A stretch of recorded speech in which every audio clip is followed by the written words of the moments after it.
Cricket को धर्म मानने वाले इस देश में फुटबॉल की अलग जगाना बेहद मुश्किल होता है और काफी पिछले कुछ दशक में काफी मुश्किल रहा भी है।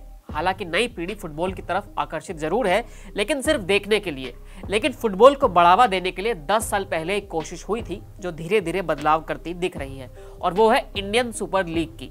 यहाँ अलग अलग रीजन राज्यों से टीम बनाई गई, खिलाड़ियों को तैयार किया गया और कोशिश यही रही कि भारत की गली गली से फुटबॉल का टैलेंट निकलकर बाहर आए। लेकिन ये एक लंबा प्रोसेस है और इसी प्रोसेस में एक ऐसे सितारे को सफलता मिली है जो खुद अपने प्रोफेशन में इस वक्त स्ट्रगल कर रहा है। यहाँ बात जॉन अब्राहम की हो रही है। दुरंत कप 2024 का फाइनल बड़ा ही शानदार हुआ और पेनल्टी शूटआउट में जाकर नॉर्थ ईस्ट यूनाइटेड ने इंडियन फुटबॉल के लीजेंड क्लब मोहन बागान को फाइनल में हरा दिया।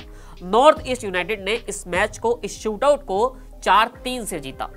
पिछले 10 साल की कोशिश यहां पर काम कर गई और पहली बार इस टीम ने कोई बड़ा टूर्नामेंट अपने नाम किया, वो भी तब जब इस साल की इंडियन सुपर लीग में वो काफी बुरा प्रदर्शन कर आई थी।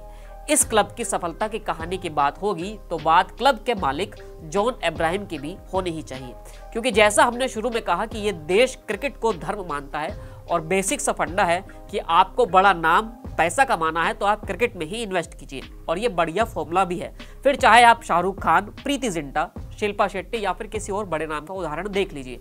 लेकिन यहाँ जॉन अब्राहम ने पैसे से हल्का ऊपर अपने पैशन को रखा। उन्होंने 10 साल पहले इस क्लब को खरीदा, यहाँ इन्वेस्ट किया और लगातार मिल रही असफलताओं के बाद भी इससे पीछे नहीं हटे। और देखिए कि सफलता आई तो 10 साल के बाद, और वो भी दुरंत कप चैंपियन के रूप में। जॉन अब्राहम की पहचान तो एक एक्टर के रूप में ही है, लेकिन अगर आप उनके पिछले कुछ साल की फिल्में उठाकर देखेंगे तो उनके सामने फ्लॉप या फिर सुपर फ्लॉप ही लिखा है। वो भी तब जब बहुत सी फिल्में जॉन ने खुद ही प्रोड्यूस की हैं। जॉन की पिछली 10 फिल्मों में से एक ही सुपरहिट फिल्म है और वो रही पठान, और वो भी शाहरुख खान की वजह से हिट हो पाई। उसके अलावा वो सेमी हिट तक ही पहुंच पाए। लेकिन इन तमाम मुश्किलों के बाद भी जॉन अब्राहम ने अपने क्लब को नहीं छोड़ा। जॉन अब्राहम खुद भी कह चुके हैं कि ये काफी मुश्किल रहा है, क्योंकि एक दिन मैं नेटफ्लिक्स या अमेजन के साथ मीटिंग कर रहा होता हूँ और अगले ही दिन मैं किसी प्लेयर को खरीदने के लिए मीटिंग कर रहा होता हूँ। एक फुटबॉल क्लब को चलाना किन्हीं 2 बड़े बजट की फिल्म प्रोड्यूस करने से भी ज्यादा मुश्किल लगता है। जॉन अब्राहम खुद कुछ पॉडकास्ट में बता भी चुके हैं कि इंडियन फुटबॉल को यहाँ की ब्यूरोक्रेसी ने बर्बाद कर दिया है। प्राइवेट पार्टियां जब से आई हैं तब से चीजें कुछ हद तक अच्छी होने लगी हैं। जॉन का कहना है कि मैं अकेला अपनी टीम को चला रहा हूं, कंपनियों के सामने जाकर भीख मांग रहा हूं और नॉर्थ ईस्ट में अब फुटबॉल अकादमी भी खोल रहा हूं, लेकिन उसके लिए फंड इकट्ठा कर रहा हूं। जॉन का सीधा सा तर्क है कि पैसे कमाने के लिए मेरे पास और भी बहुत तरीके हैं, फिल्में हैं और तमाम चीजें हैं, लेकिन ये मेरा एक पैशन है और इसे मैं आगे बढ़ाकर ही रहूंगा।